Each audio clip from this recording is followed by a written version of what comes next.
Halo rekan-rekan Five TV, berjumpa lagi dalam liputan daring Five News dengan berita terhangat dan teraktual bersama saya, Anastasia.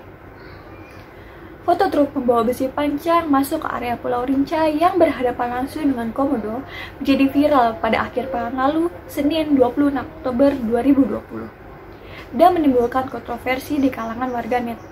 Namun, sebenarnya apa yang terjadi pada Pulau Rinca? Berikut berita selengkapnya.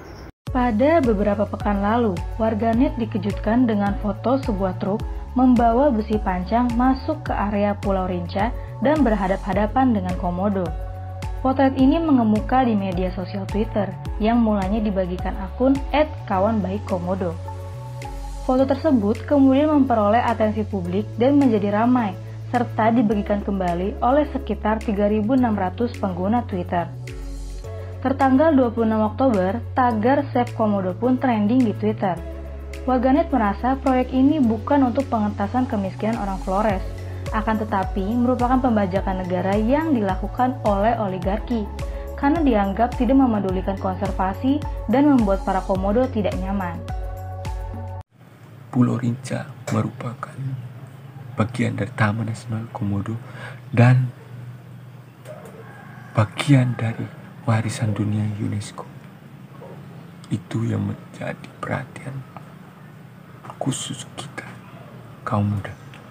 Selain itu, kenapa kita harus melawan pembangunan Jurassic Park yang ada di Pulau Rinca? Alasannya sederhana. Pemerintah salah mendefinisikan arti konservasi. Konservasi bukan soal income atau benefit, tapi bagaimana melindungi komodo dan ekosistemnya. Komodo merupakan warisan leluhur untuk anak cucu kita nanti. Dan poin penting dari itu yaitu perjuangan untuk melindungi komodo dan ekosistemnya dari kepunahan. Bukan saja masyarakat Labuan Bajo atau masyarakat Manggarai saja, tapi seluruh masyarakat NTT, bahkan Indonesia maupun masyarakat dunia. Itu adalah perjuangan kita bersama untuk melindungi komodo dan ekosistemnya dari kepunahan. Saya secara pribadi menolak pembangunan wisata premium yang ada di Pulau Rinca. Sejauh yang saya amati di pemberitaan media massa maupun yang beredar di media sosial, itu sejauh ini mungkin sesuai dengan yang terjadi di lapangan. Artinya bagaimana kita harus menyaring sebuah informasi, apakah itu fakta atau itu hoax. Karena soal pro atau kontra yang terjadi di media itu soal hal biasa, karena ini perjuangan yang harus kita lewati bersama. Dan untuk kaum muda NTT, terus save komodo dan terus pantau di akun-akun media sosial atau media-media yang mendukung perjuangan kita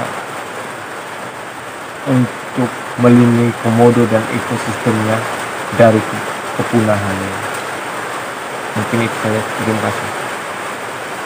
Ide proyek ini muncul pada tahun 2019 lalu karena gagasan pemerintah RI terkait dengan wisata premium dan mewah yang nantinya diharapkan akan menghidupkan ekonomi.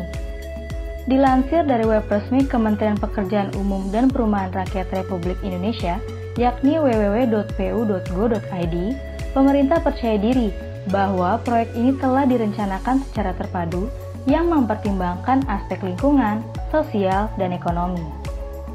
Direktur Jenderal Konservasi Sumber Daya Alam dan Ekosistem Kementerian Lingkungan Hidup dan Kehutanan, Wiratno, mengatakan Balai Taman Nasional Komodo menutup sementara resort Low Buaya dari 26 Oktober 2020 hingga 30 Juni 2021 untuk penataan sarana dan prasarana, dan penerapan kebijakan itu akan dievaluasi setiap 2 minggu.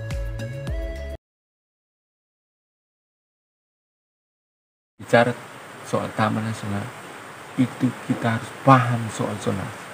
Dalam penetapan zonasi, itu dilakukan berdasarkan derajat kepekaan ekologis dan urutan spektrum sensitivitas ekologi dari yang paling peka hingga yang tidak peka terhadap intervensi pemanfaatan.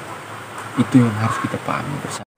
Di Taman Nasional Komodo, berdasarkan surat keputusan Direktur Jenderal Perlindungan Hutan dan Konservasi Alam tahun 2012 itu meliputi beberapa zona.